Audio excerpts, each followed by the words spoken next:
Hello and welcome to the Situation Report for Thunder Bay Regional Health Sciences Centre's COVID-19 response. Today is Monday, November the 9th. My name is Tracie Smith and I am here with Dr. Stewart Kennedy, who is Incident Manager for our hospital's response. Dr. Kennedy, there was quite a jump in positive COVID-19 cases in our community over the weekend. What is the status? Well, good morning, Tracy. I'm not going to get right to the status. I notice you're wearing a poppy today. Absolutely, of course. Isn't it great to recognize our veterans who've given us so much Incredibly for us? important, yes. And certainly a special thank you to all our veterans and families, because it's very important to recognize them during these times. But the situation isn't that great in our community. I mean, certainly it's better than most communities in Canada, but certainly there's 12 active cases in the community. But I'm pleased to announce that there's no positive cases of COVID-19 here at Thunder Regional Hospital. But this, again, is not unexpected. But now the community knows in a blink of an eye, this can change in several hours. We have one case that sort of can contact so many other cases and creates quite an eruption of spread. The majority of these cases are related to travel.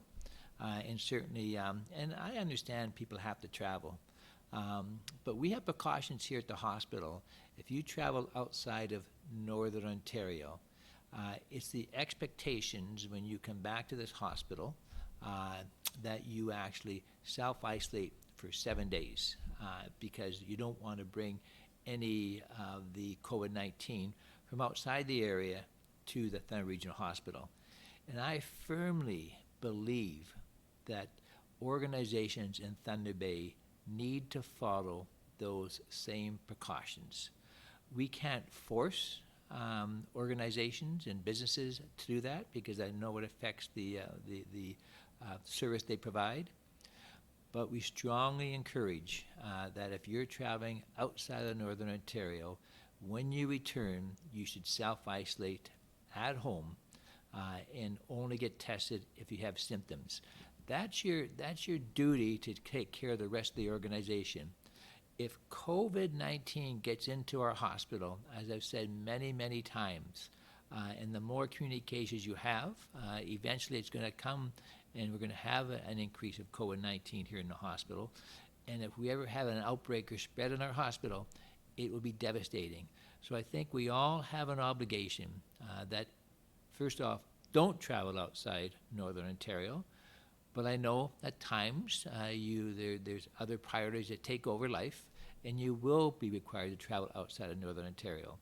But I strongly encourage teachers, mailmen, people working in restaurants, if you travel outside of Northern Ontario, stay at home for a week and only come to work when you're asymptomatic after a week staying at home. That is the only way, it's our best mechanism to prevent COVID-19 coming in to Thunder Bay in the region. So why do you recommend 7 days? It used to be 14. Self-isolation, sorry. All our data now, I mean, 14 days, so it's very difficult to maintain for anybody, but all our data have stated if you're going to come in contact with COVID-19, you're going to become symptomatic within the first 4 to 7 days. So that's why we feel quite safe maintaining that 7 days.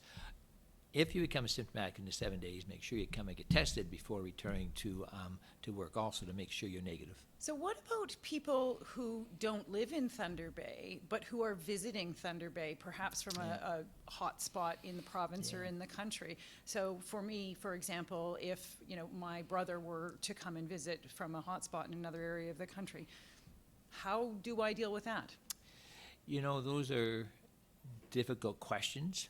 And I think every individual really has to give it a lot of thought, what they're going to do come Christmas time. And I'm saying not to allow visitors to come in, but use all your precautions. Make sure you wear a mask where appropriate. Make sure you're washing your hands.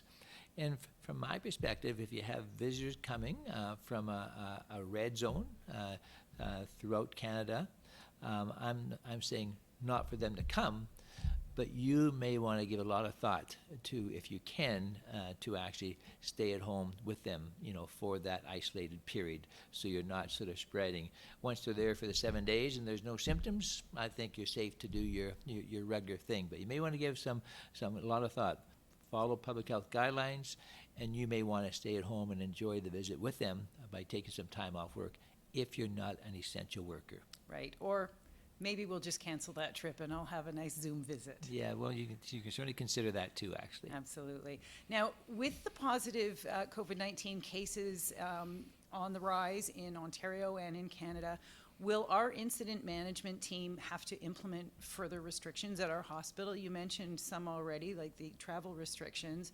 There's also, of course, mandatory masks, screening at the doors, care partner restrictions.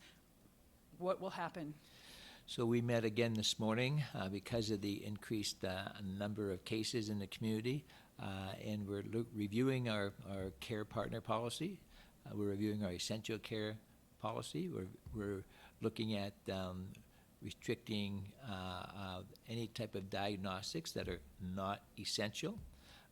We are continuing to go on with our surgery because of the backlog it has been created with the initial COVID wave 1. But again, if you're traveling from outside of Northern Ontario, you will fail the screen. So make sure that when you come for these diagnostic procedures, when you come for outpatient visits, when you come for your surgical procedures, when you come as a care partner, that if you traveled outside of Northern Ontario, you will fail the screen. And if you fail the screen, please stay home. We're still open for essential services, okay, but respect the individuals putting themselves at risk to take care of your healthcare needs. So you have an obligation to make sure you take care of the healthcare workers and take care of your friends and your colleagues and your household. So again, traveling is not advised outside of Northern Ontario, and if you do, take all the necessary precautions to make sure you're not bringing it back into our community. So at this time, no further restrictions, but constantly under review and medical evidence being applied to any decisions? Correct. Always under review on a daily basis, and it could change overnight with the restrictions. We do not want to change, but we will take the precautions required to make sure we protect this hospital and in this community. Absolutely. Keeping everyone safe is the top priority. Yeah. Now, do you think with the increase in cases locally that more people will need to be tested for COVID-19? Absolutely. So when you have more in the community, they have more contacts in the community. Again, make sure you call public health if you're certainly a potential contact. Public health will also call you once they do all their searching of contacts, and they'll let you know whether it's appropriate to get tested or not. Right now, we're not just testing for a runny nose. We're testing for, more than one symptom for the testing, but certainly you can always call the assessment center line, and then we're going to do sort of a screen over the phone, and then tell you whether it's appropriate to come in for testing or not. But certainly, in and out, call the health unit. They'll look at the contacts, and they'll actually give you direction about getting tested or not. Okay, and we've actually moved to same-day testing in our assessment center, so that's really great. We have capacity.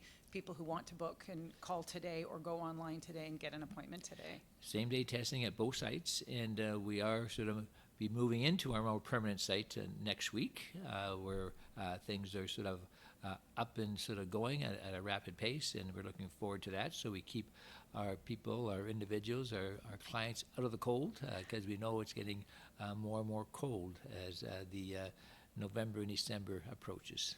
Well, and as November, December approaches, usually so does the flu. So when we think about the influx of patients that we often get due to the flu, combined with the threat of COVID-19, are we prepared for an influx of patients? Oh, yes. I mean, we were just approved for funding for an additional 30 beds, and we've looked at all the bed capacity within the hospital, and we now have found capacity within our current structure that we're able to find 30 beds within Thunder Regional Hospital to be ready for an influx of any potential admissions that usually occur at a more rapid pace in sort of the winter and certainly the late fall season. So we are prepared, but the best preparation is individuals taking care of their own health and making sure they're following those public health guidelines. Right. So on that note, how are you feeling overall about our ability to keep COVID-19 numbers low in northwestern Ontario?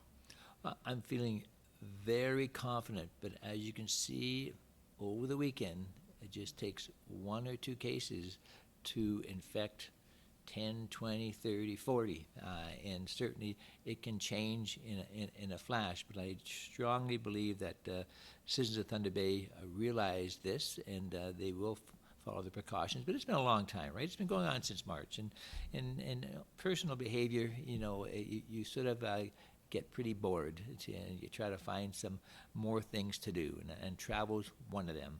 But if that's going to happen, I wouldn't advise at this point in time with so many red zones out throughout Canada. Yes, and we are a green zone. We want to keep it that way. So thank you very much to the community members for your ongoing diligence. We understand it's frustrating and it's tiring, right, Dr. Kennedy? But that's what's going to, we're in this together, and that's what's going to keep us a green zone. It's tiring and exhausting at times. But we've got this. Keep up the great work. Thank you, Dr. Kennedy. Thanks for watching. Thank you.